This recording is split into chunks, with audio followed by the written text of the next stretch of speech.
1922 жылы аянышты әйел тағдыры. Қазақ даласы кен дала, бірақ сол кен даланың төсегінде тағдырлар да болды. Ол еркін болып тумады, ол тағдырдың құрбаны болды. Ол күн еді. Оның есімі Алқа. Әлеуметтік теңсіздік, әділетсіздік, қорлық пен зорлық. Ілияс Жансүгіров өз дәуірінің шындығын жасырмады.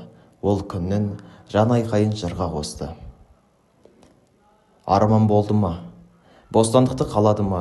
Әлде тағдырға мойын сұнды ма?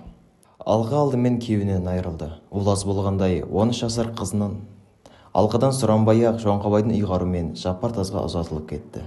Анаға бұдан ауыр қасірет болар ма? Ол ма? Сандыбай байдың баласының орнына әскерге аттанғанда күннің баласы Қасен болды. Жасы кіші болса да бармақ басты, көз қысты болып кете берді.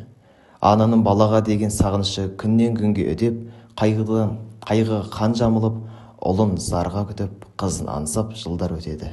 Әңгіме соны әлсіреген аянышты Алқаның тағдыр жолының үзілуімен тәмамдалады. Сізде оқыңыз оқырман.